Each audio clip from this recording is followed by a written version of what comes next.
Hola, buenas noches a todo el mundo. Estamos aquí con un nuevo webinar. Hoy tenemos el placer y el honor de tener a Fernando Maciá con nosotros y nos hablará de SEO y tendencias. Creo que Luis quería participar, pero va a llegar tarde a casa y lo va a ver con el vídeo luego. Pues nada, la dinámica será la de siempre. Tendremos un ratito, 20-25 minutos Mira, Luis ha podido, está ahí, acaba de llegar. Bueno, tendremos eso, 20-25 minutos de charla con Fernando y luego pues podréis intervenir haciendo preguntas. Como siempre, las podéis hacer por el micro o también a través del chat, como queráis. Y pues nada, Fernando, cuando quieras. Pues nada, muchísimas gracias por invitarme. Vamos a ver si comparto aquí la presentación. Muy bien, y entiendo que ya se está viendo en pantalla, ¿verdad? Sí, correcto, correcto. Muy bien, pues nada, es un placer para mí estar en este máster, así que muchísimas gracias por invitarme y compartir con vosotros pues estas 2 o 3 tendencias que vemos que van a ser muy importantes en este 2018 y van a centrar el trabajo de muchos SEOs.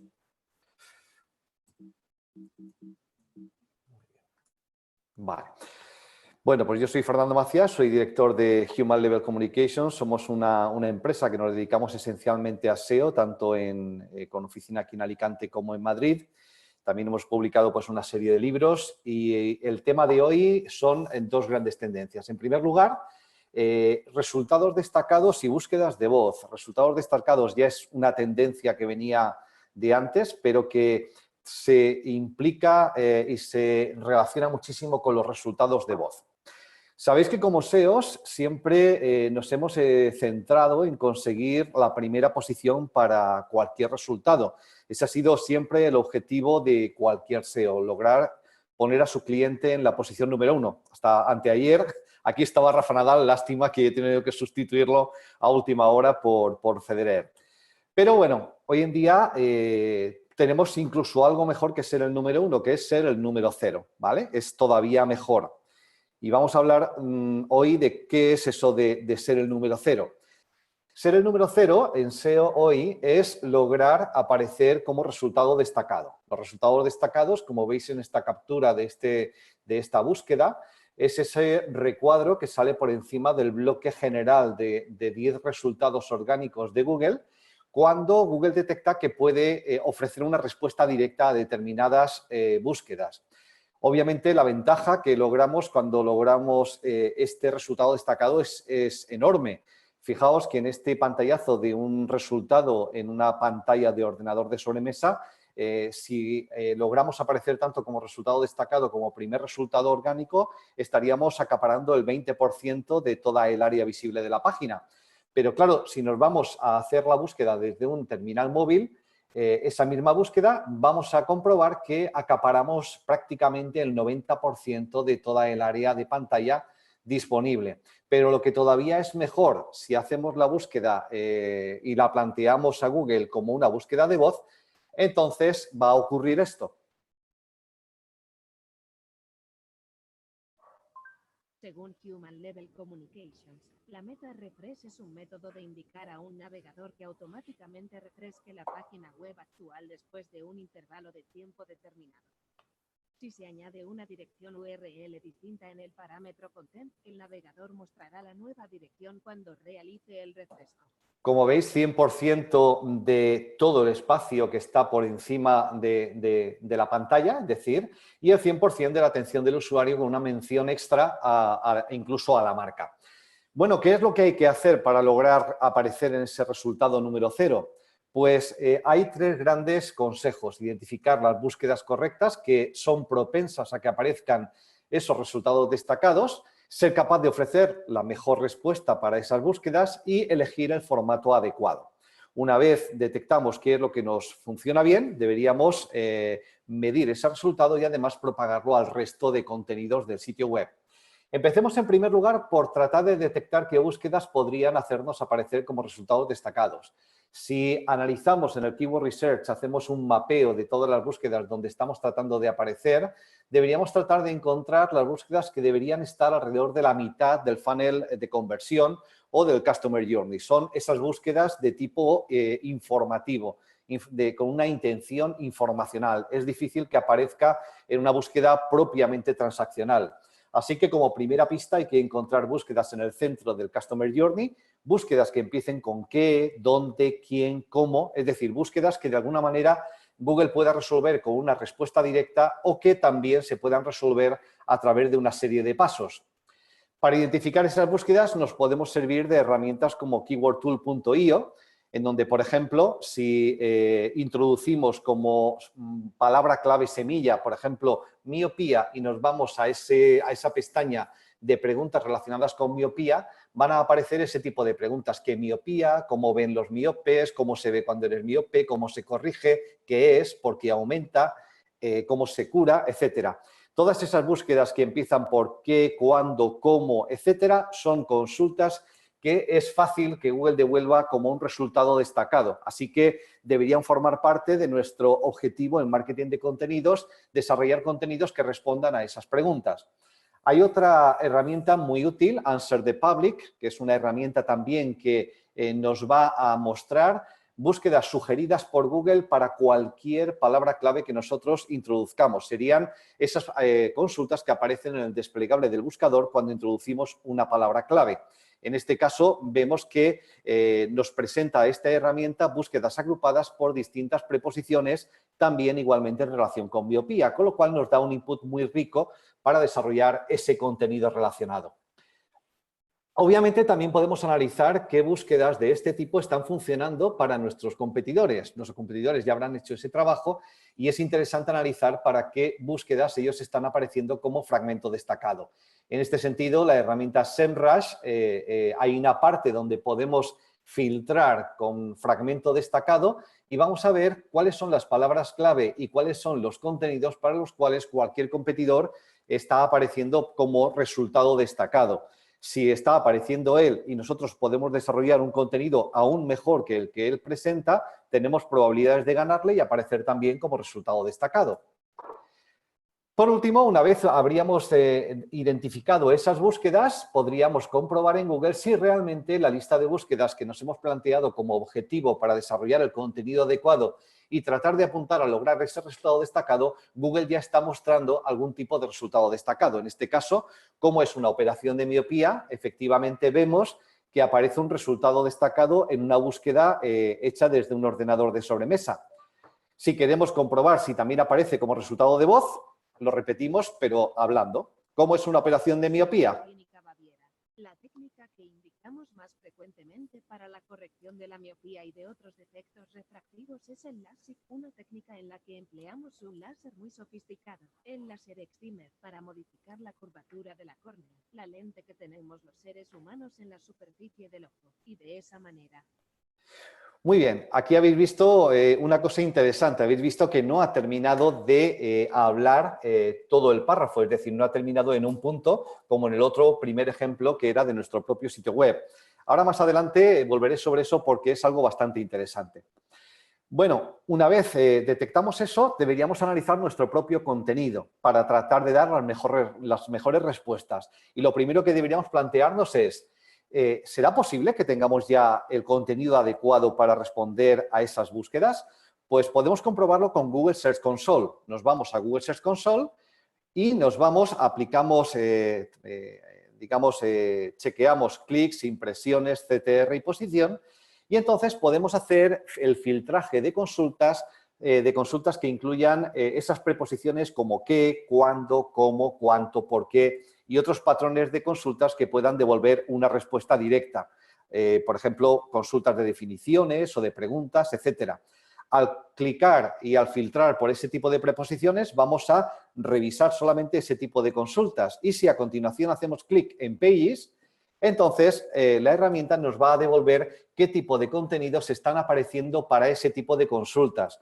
Si a partir de revisar esos contenidos nos fijamos en el CTR, como en este caso, por ejemplo, en la posición 9 aparece Diccionario de Marketing Online, Video Marketing, aparece un CTR del 25%, o en la página anterior, aquí veis que en la posición 9 aparecería que es una cookie, cómo funciona, con un 62,75%.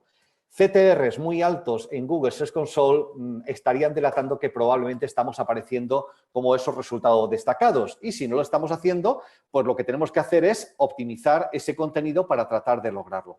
Veamos cómo lo optimizamos. En primer lugar, es interesante darle a Google una respuesta directa y sencilla. Así que en lugar de empezar nuestra página de contenido en torno a circunstancias generales, ideas genéricas e ir encaminando al usuario hacia la idea principal al final de la página, empecemos definiendo en primer lugar el significado principal y después podemos apoyar ese significado con argumentos que apoyan nuestra idea. Pero eso va a facilitar muchísimo a Google que encuentre esa conexión entre la idea principal que está buscando y la respuesta que responde a esa idea. Aquí vemos, por ejemplo, algunos tipos de consultas que devuelven esos resultados destacados, como el precio del coste por mil. Vemos que aparece un resultado destacado, aparece también como respuesta directa en búsqueda de voz, pero, bueno, no aparece en este caso ninguna imagen. Podríamos lograr mayor CTR si apareciera una imagen. En este segundo ejemplo logramos también la posición 0, tenemos el resultado destacado de texto, aparecemos como respuesta directa en búsquedas de voz, pero en cambio la imagen es de un dominio distinto. Dado que la imagen ocupa gran parte de la pantalla, muchos de esos clics se van a escapar y van a terminar encaminándose a la web de un competidor. En este caso, ¿qué tendríamos que hacer? Optimizar esa imagen para tratar de que Google muestre al mismo tiempo nuestro texto y nuestra imagen. En este tercer ejemplo lo hemos clavado, es decir, Google muestra al mismo tiempo nuestro contenido de texto y nuestro contenido de imagen, así que es más que probable que la mayor cantidad de clics nos la llevemos nosotros y logremos un CTR muy alto. En cualquier caso, hay algo que podría preocuparnos con estos resultados destacados y es qué pasa si el usuario, cuando está buscando, como en este ejemplo, qué significa B2B, ¿qué pasa si ya con la información que le ofrece Google en el resultado destacado satisface suficientemente su curiosidad y de alguna manera ya no tiene ninguna motivación para hacer clic y entrar en el contenido a ampliar esa información? ¿Hay algo que podríamos hacer para tratar que el usuario sí entre más frecuentemente en la página? Y la respuesta efectivamente es que sí. Es decir, hay determinados formatos de resultados destacados, como por ejemplo estos resultados de lista, en donde, por ejemplo, si estamos buscando recetas famosas de España, va a aparecer un listado, pero como en el contenido de la página el número de resultados es mayor que el que Google muestra en el resultado destacado, Google ofrece ese enlace más elementos que obviamente va a llamar la atención al usuario y va a propiciar que el usuario haga clic ahí y no se quede simplemente en el resultado destacado. Así que el CTR de este tipo de contenido probablemente sería mucho más alto que si ya satisfacemos totalmente su curiosidad en el primer pantallazo, en el primer resultado. Así que ese enlace más elementos realmente invita a clicar. Hay otro tipo también de resultado destacado, el resultado de tipo tabla, lo hay de texto, lo hay de lista y lo hay de tabla también, como el que estamos viendo en esta ocasión. La búsqueda en este caso era catedrales más altas del mundo. Google ha devuelto un resultado destacado de tipo tabla, en donde muestra los datos que pueden interesar al usuario, la altura de la nave, el nombre de la catedral, etcétera. Y en este caso lo que vemos es que hay 246 filas más, es decir, hay muchos más resultados que los que Google muestra en un primer momento. Así que igualmente nos apetece como usuarios hacer clic para ver todo el resto del contenido.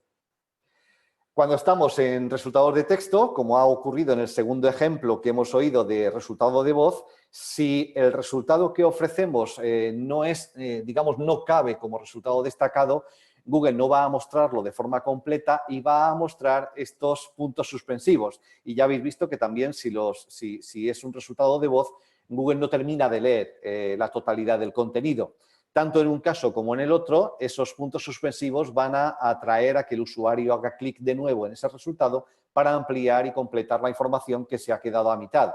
En todos estos casos, el CTR va a ser mayor que si satisfacemos totalmente la curiosidad en el primer momento. Bien, esto en el caso de que ya estuviéramos apareciendo como resultados destacados, pero también puede ser que detectemos búsquedas donde valdría la pena posicionarse y no tengamos el contenido adecuado. En este caso podemos seguir estas sencillas chuletas, es decir, en función del tipo de palabra clave objetivo. Por ejemplo, si el objetivo es posicionarse para definiciones, para búsquedas del tipo qué, cómo, cuándo, en donde estamos tratando de lograr una respuesta directa, lo que queremos es un resultado destacado de tipo texto que Google pueda leer como resultado de voz.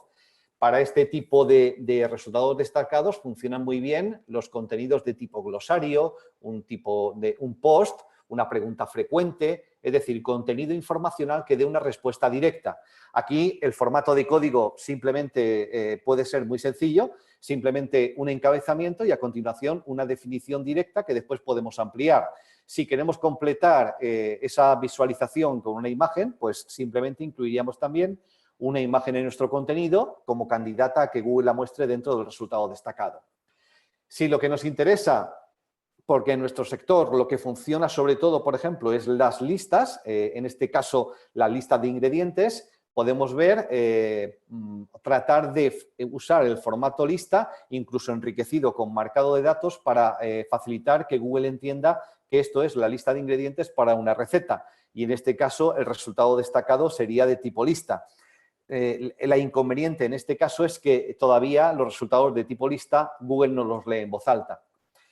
Si lo que queremos es tratar de conseguir un resultado destacado de tipo tabla, entonces tenemos que tratar de tener contenidos de formato ranking, como en este caso, tenis masculino, pues la clasificación de jugadores y sería una tabla mucho más larga en donde trataríamos de apuntar a esa búsqueda mejores jugadores de tenis. En este caso, como siempre va a aparecer tantas filas más, tendremos el incentivo de que el usuario haga clic en ese enlace para visitar la página y ver la totalidad del contenido.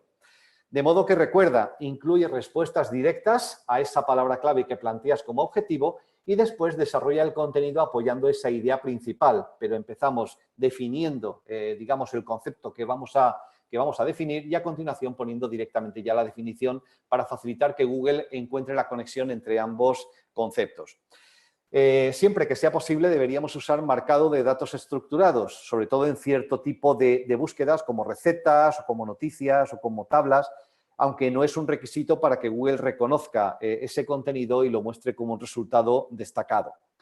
La mayoría de resultados destacados de texto, cuando realmente queremos apuntar a resultados que funcionen como resultados de voz para esas búsquedas de voz, tendríamos que apuntar a textos que estén entre los 33 y 58 caracteres.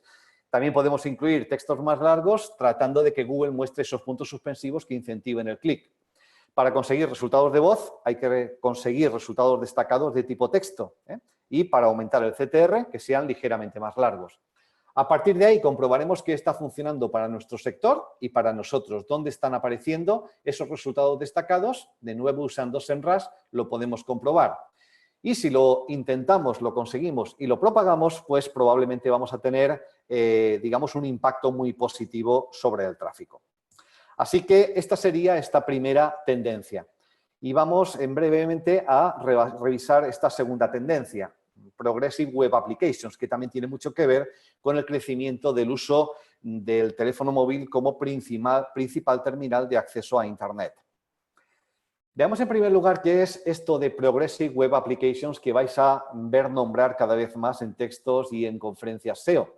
Se trata de un término acuñado por Google a finales de 2015, con el que trata de nombrar e impulsar el desarrollo de webs responsive con funcionalidades y características similares a las apps nativas.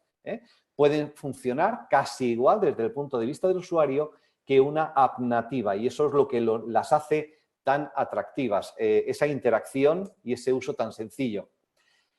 ¿Qué características debe tener una Progressive Web Applications? Pues en primer lugar debe ser confiable, es decir, para emular la experiencia de usuario de una app debe cargar instantáneamente incluso cuando la condición de conexión sea mala. Usa técnicas de Web Performance Optimization para que la respuesta sea rápida, es decir, las animaciones tienen que funcionar muy fluidas, el scroll no debe pegar saltos, todo en la experiencia de uso se tiene que parecer al uso de una app nativa. Debe ser atractiva, debe lograr una experiencia de usuario inmersiva y obviamente debe ser responsive para adaptarse bien a cualquier dispositivo. Para lograr esa conectividad mejorada, normalmente las Progressive Web Applications usan Service Workers, que son un tipo de tecnología JavaScript que les permite trabajar hasta cierto punto sin conexión o bajo redes de mala calidad. Con las Progressive Web Applications podemos incentivar las visitas recurrentes, es decir, podemos lograr que el usuario las añada a la pantalla de inicio como una app nativa más, si se cumplen unos ciertos requisitos. Aquí vemos cómo funcionaría. Un usuario visitaría por primera vez el sitio web y si se cumplen ciertos criterios, en número de visitas, en un determinado plazo que de alguna manera delatan una cierta implicación del usuario con esa app, entonces ya se le va a animar a descargarla y entonces en la siguiente visita ya el usuario va a tener ese botón en su página de inicio.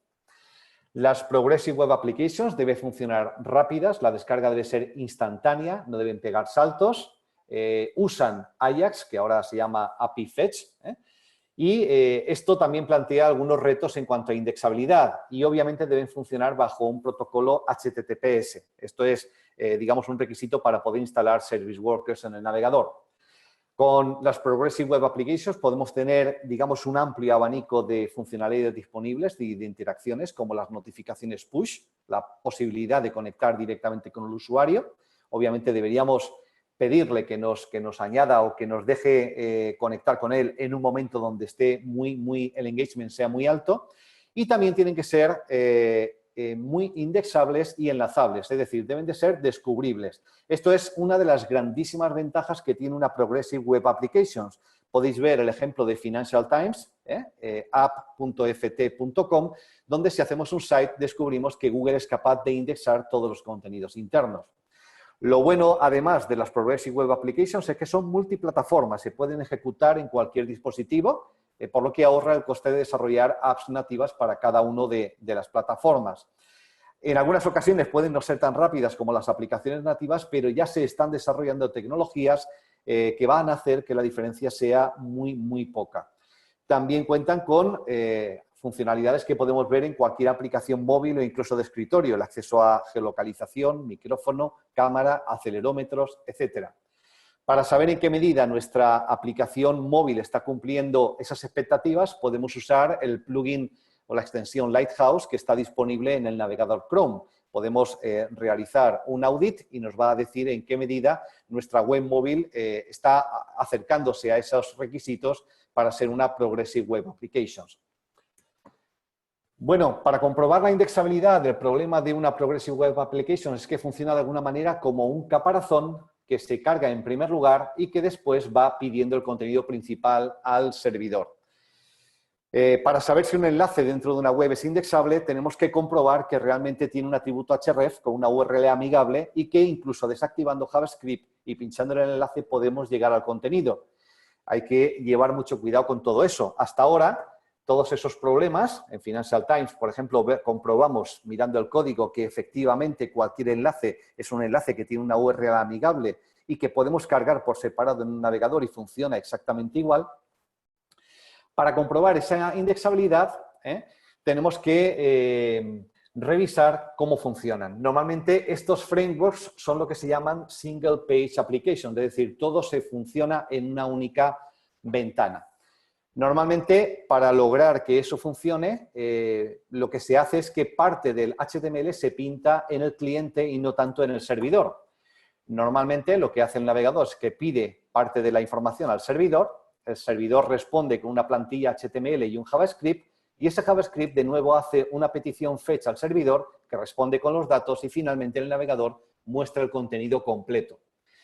Como Google no tiene esa capacidad tan completa de ejecutar JavaScript, en un principio la única forma de lograr que estos contenidos fueran indexables era hacer un pre-render de ese contenido HTML en el servidor y devolver ese contenido cuando quien hacía la petición era una araña. Eso se ha usado en tecnologías como Angular. Sin embargo,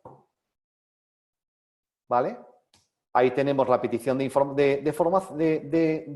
información, como tenemos ese prerender.io, que pide ese contenido al servidor, el servidor devuelve la plantilla HTML y el JavaScript, se hace la petición fetch y de nuevo el cliente prerender.io es el que responde con el HTML completo para la araña. Esa araña que no ejecuta JavaScript, de esa manera tendría ese resultado.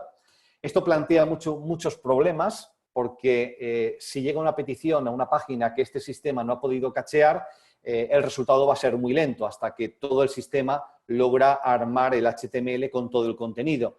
También tenemos problemas de invalidación de caché, no se pueden detectar todas las arañas de buscadores, etc. La solución a esto, el JavaScript universal o isomórfico, es decir, un motor JavaScript que funciona tanto a nivel de servidor como a nivel de cliente.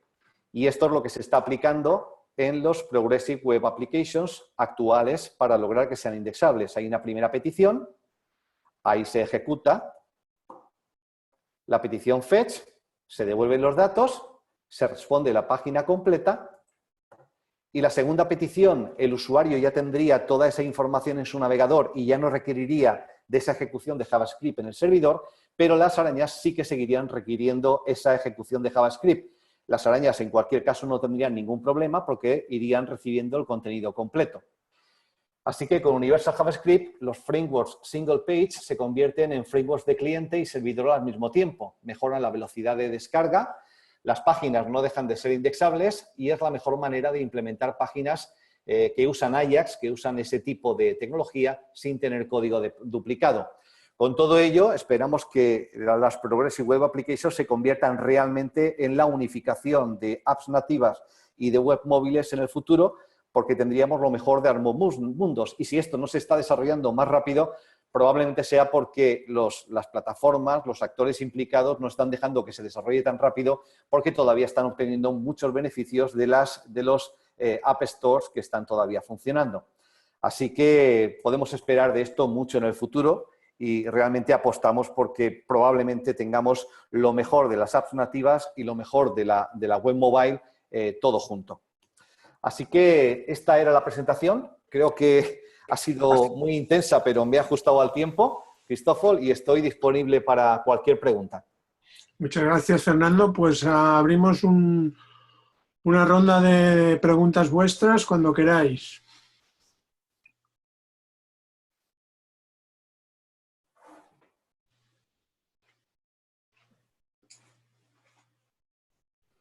Hola, ¿qué tal? ¿Se me escucha? Sí. Hola, te escucho. Hola, buenas. A ver, yo tendría 3 preguntas, a ver si las digo, las cuento rápido. Una es, no me ha quedado claro, no sé si he visto, a la hora de hablar de los resultados destacados, para saber si Google está identificando y te va a destacar por búsqueda por voz también, directamente con verte destacado ya Google también te va a responder por voz. Si aparece el resultado destacado, ¿vale? ¿Sí? Si aparece un resultado destacado y el resultado destacado es de texto, es más que probable que aparezcas como búsqueda de voz.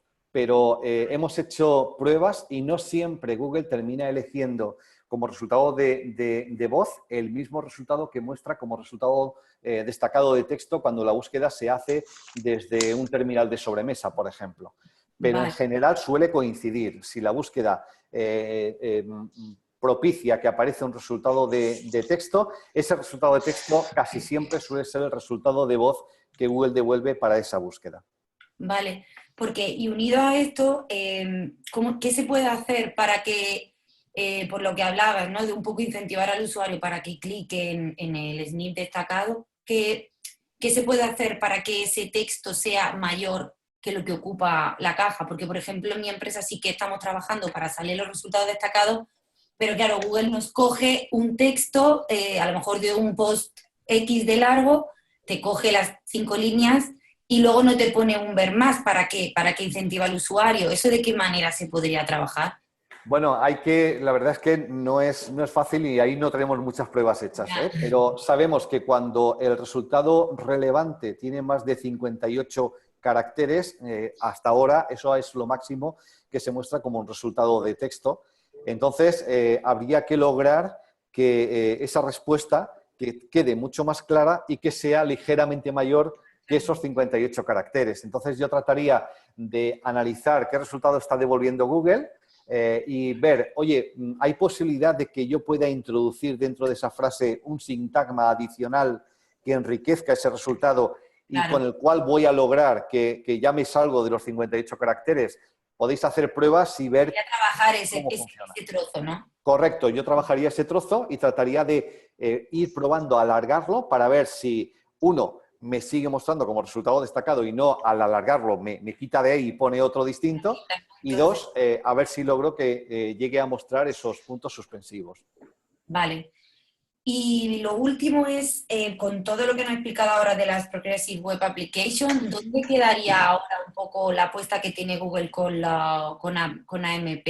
Es decir, como empresa, las Accelerate Mobile Pages.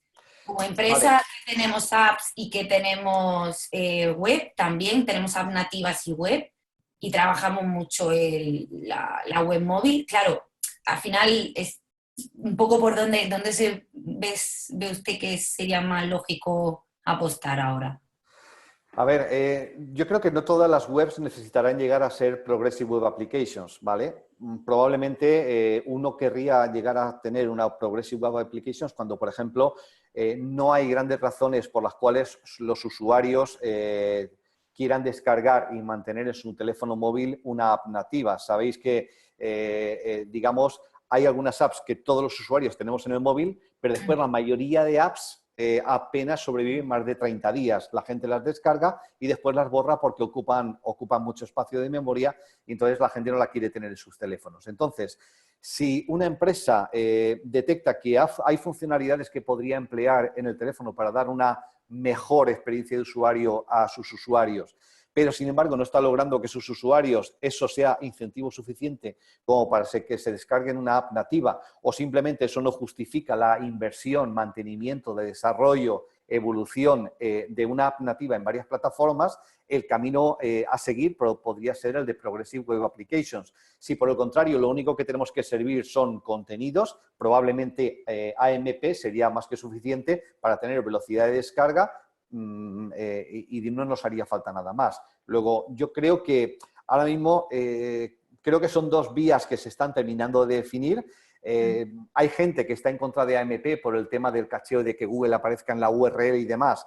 Y están logrando, aplicando tecnologías VPO, están logrando velocidad de descarga tan rápidas como AMP sin necesidad de ser AMP. Y bueno, yo creo que ahí está un poquito todavía pendiente de que se termine de definir los distintos sectores que es lo que van a terminar haciendo. Medios ya directamente ha apostado por AMP, pero no está tan claro qué va a pasar, por ejemplo, en e-commerce o en otros sectores. Exacto. Vale, pues muchas gracias. Nada, muchísimas gracias, Elizabeth. Fernando, tienes un par de preguntas en el chat. Sí, a ver.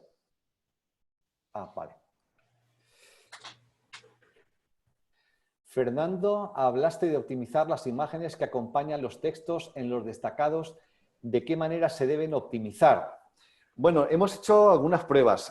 Obviamente yo empezaría por optimizar el propio archivo de imagen, como si hemos optimizado siempre en SEO, con un nombre de archivo de imagen, digamos, con palabra clave, con un texto alternativo de palabra clave, y en ocasiones nosotros hemos hecho pruebas a incluir texto en la propia imagen. De alguna manera estábamos tratando de comprobar si Google aplica tecnologías de reconocimiento de caracteres, tecnologías OCR a la imagen y comprobar si poniendo como título de la imagen una palabra clave lográbamos que apareciera. En algunos casos lo hemos conseguido y en resultados destacados donde aparecía otra imagen distinta ha terminado apareciendo la imagen nuestra. Pero realmente eso no me puede llevar a afirmar que es causa y consecuencia. Es decir, no puedo decir que realmente introduciendo ese texto logremos que Google lo presente. Yo creo más bien que Google está midiendo dónde está haciendo clic el usuario y si el usuario hace clic en la imagen, lo lleva a un contenido y ese contenido está satisfaciendo su necesidad, con lo cual hay un clic cortos, un bajo porcentaje de clic cortos de vuelta al resultado y de clic sobre el resultado de texto, probablemente Google considera que esa imagen es un buen resultado y la puede dejar ahí. Así que yo trataría de poner ahí una infografía lo más explicativa posible de forma que también fuera útil para el usuario y le atrajera a hacer clic en ella. Y la segunda pregunta, ¿sería recomendable para los resultados destacados tener contenido cuyo H1 sea la pregunta que suele hacer el usuario?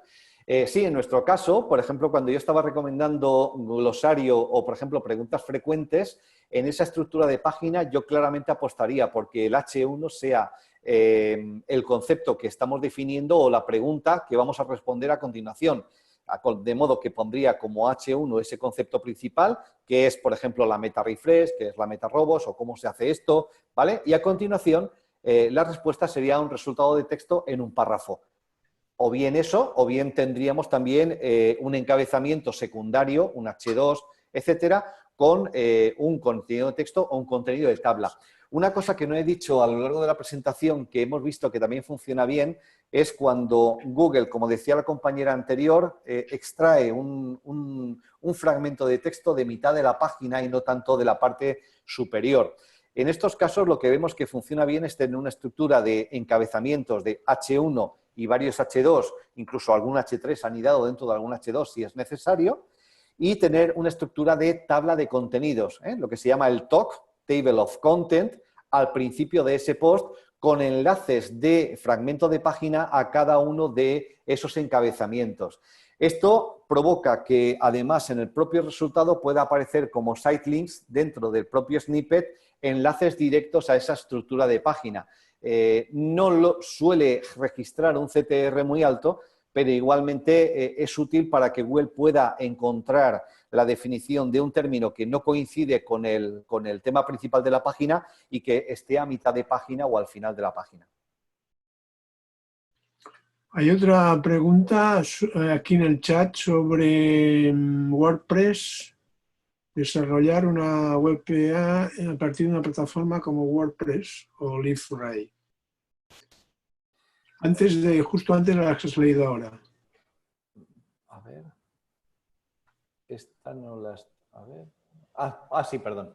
Hola, Fernando, muchas gracias por la charla. Mi pregunta es la siguiente. ¿Se puede llegar a desarrollar una Progressive Web Applications a partir de una plataforma como WordPress o Liveray? Me interesan los dos casos, especialmente para la integración de datos surtidos por otras aplicaciones en páginas que se configuran al vuelo. Vamos a ver, yo no soy programador y realmente hasta este punto no te podría responder a esta pregunta, aquí ya tendrían que intervenir los ingenieros y decirnos si se puede llegar con estas aplicaciones a este tipo de resultados. Nosotros lo hemos visto, tenemos la experiencia de ese tipo de aplicaciones con React y con Angular, pero no te sabría decir ahora mismo con WordPress o con Liveray hasta dónde podría llegar. Digamos que con WordPress, si tienes una versión responsive y bajo HTTPS, en principio, por ejemplo, con Lighthouse, en la verificación de Lighthouse, a nosotros nos da, me parece que en torno a 50 o 60 puntos para llegar a Progressive Web Applications, pero hay cosas que no tenemos, como por ejemplo el archivo manifest, que sería necesario para que se sugiera al usuario la posibilidad de instalar nuestra web como si fuera una app en la ventana de inicio del usuario. Así que ya a ese nivel técnico no te sabría decir. Hola, Fernando. Yo Hola. tengo otra pregunta. Bueno, primero tenía muchas ganas de conocerte. Somos paisanos. El primer libro de SEO que leí fue el tuyo, de posicionamiento en buscadores, con Javier Besende. Y estoy haciendo este máster por culpa tuya también, porque en otro de tus libros leí una referencia a este máster y fue mi primera toma de contacto. Ajá. Entonces, muchas gracias por todo eso. Nada, muchas gracias por el comentario. Mi pregunta va en este sentido. En todos estos años, pues el SEO ha evolucionado mucho y pues recuerdo dos grandísimas tendencias que pues, le han dado la vuelta en estos años, como pues, todo lo que es las redes sociales y todo lo que ha sido la web móvil. En tu charla pues, nos has dado dos tendencias muy calientes para este año, pero a un poquito más de plazo, a un medio plazo, ¿cómo ves tú cuál va a ser las próximas tendencias de la red? ¿La búsqueda por voz va a ser el siguiente cambio? ¿Ves alguna otra cosa en el horizonte que tengamos que ir vigilando? Para la búsqueda de voz, definitivamente. Realmente he tenido que condensar mucho la presentación. La presentación es más larga, pero la he tenido que condensar mucho y ha habido algunas slides que me dejé fuera. Una de las slides lo que hace es muestra en qué medida depende que los usuarios terminen adoptando la búsqueda de voz y la medida en que depende de eso es que nos acostumbremos a usar los terminales móviles. Digamos como asistentes personales. En Estados Unidos muchísima gente ya tiene en casa o el Amazon Echo, el Alexa, etcétera, y ya está usando mucho esa búsqueda de voz con asistentes personales que en este caso no tienen pantalla, pero directamente se están acostumbrando y esto se convierte en un hábito en que yo entro en casa y digo, Alexa, ponme un poquito de música jazz de Spotify y Alexa se arranca y pone música de jazz de Spotify. Para que el usuario adopte estas interfaces de voz, lo que es importante es que resulte muy fácil para el usuario que se le entienda. Esto vemos que funciona muy bien en inglés. En las pruebas que nosotros hemos hecho en español, Google todavía a veces patina y todavía a veces no termina de entender bien lo que estamos diciéndole. Pero eso ha avanzado muchísimo y, como te comento, había un slide en con qué fiabilidad las interfaces de voz que están disponibles han ido logrando una mayor fiabilidad a la hora de entender lo que dicen los usuarios. Si el usuario comprueba que es mucho más fácil hablarle al terminal y que el terminal lo interpreta sin errores que teclear con el dedo, ahí es cuando se da, digamos, el cambio a empezar a usar, digamos, la interfaz de voz. Pero, como ves, hay cada vez mucha más gente por la calle que usa el teléfono así y que lleva hablando al teléfono, va dictando mensajes de texto, por ejemplo, en WhatsApp, con lo cual es algo que se va a convertir en un hábito. Me parece, hablo de memoria, pero creo recordar que el 60% de las búsquedas desde móvil de los usuarios más jóvenes ya son búsquedas de voz. Así que, obviamente, esto va a ser algo que directamente va a ser una ola importante a nivel del online. En cuanto al resto de cosas, yo diría que, por lo menos, esto es más una opinión y casi un deseo, pero yo apostaría porque las Progressive Web Applications, es decir, porque la web como tal siga siendo ese entorno abierto sin necesidad de apps stores, de apps nativas, ese entorno abierto, universal, universalmente accesible, etcétera, donde podamos interactuar con las empresas sin necesidad de la descarga de apps. Así que yo creo que ahí sí que tendríamos ese siguiente paso de evolución. Tendríamos una experiencia de usuario tan rica como una app nativa sin la necesidad de descargarla y de ocupar memoria en mi terminal móvil y además universal y sin necesidad de pagar por ella.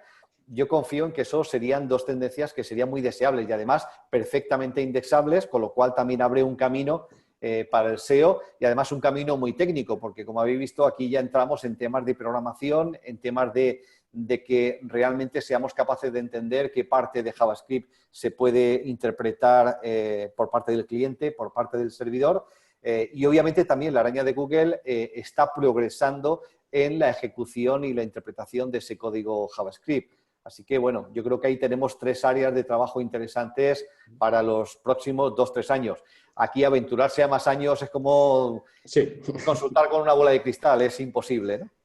De todas formas, ¿tú crees que desaparezca la forma de buscar como actualmente lo hacemos en los próximos años? Yo creo que sí, o sea, yo creo que nos vamos a acostumbrar a hablar a los teléfonos móviles. Yo mismo, que ya tengo una edad, cada vez me he acostumbrado más a cuando estoy en el coche a hablarle al teléfono, llévame a tal sitio, se arranca Siri, arranca la aplicación de Maps, arranca el llévame a tal sitio y, como te digo, eso se empieza a convertir en un hábito y empezamos a acostumbrarnos a, oye Siri, ¿qué es esto? Oye Siri, ¿qué empresa me hace lo otro? Y eso va a cambiar radicalmente incluso la sintaxis de las búsquedas, porque búsquedas que eran incómodas hacer tecleando y mucho más en un terminal móvil y, por tanto, o hacíamos uso de las sugerencias de búsqueda de Google o éramos muy parcos a la hora de definir lo que queríamos, se van a volver búsquedas mucho más complejas y, además, búsquedas donde la influencia del contexto en la cual se hace la búsqueda aporta la mayor parte de la información de la intención de búsqueda del usuario. Así que yo creo que va a cambiar radicalmente. O sea, vamos a tener que olvidarnos del concepto palabras clave y vamos a tener que centrarnos en el contexto y las intenciones de búsqueda del usuario. Eso va a tener mucho más peso el día ya de lo que ha sido el trabajar únicamente densidades de palabra clave de lo que ha sido en el pasado. Claro, y de la mano de eso, todo lo que es el lenguaje natural. Correcto, sí, totalmente. Y búsquedas cerca de, es decir, Siri, una pizzería cerca. ¿Y cómo optimizas para esa búsqueda? Una pizzería cerca, Claro. Cerca no tiene sentido si no es en el contexto de dónde está el usuario y esa información solamente la sabe su terminal móvil. Así que va a ser bastante interesante. Sí, tenemos mucho trabajo por delante. Sí, sí. Muchas gracias. Nada, un placer. ¿Alguna preguntita más? ¿No? Muchas gracias a todos. Lo dejamos aquí, como siempre, un pequeño resumen en forma de vídeo para acreditar la participación al webinar. Fernando, muchas gracias, ha sido un placer, ha sido muy esclarecedor tu charla y bueno, pues nada, seguimos ahí, estoy a vuestra disposición en la tutoría pedagógica con esta asignatura y lo dejamos aquí. Muchas gracias a todos. Muchas gracias a todos por estar ahí. Muchas gracias por invitarme. De nada, adiós. Adiós, hasta luego.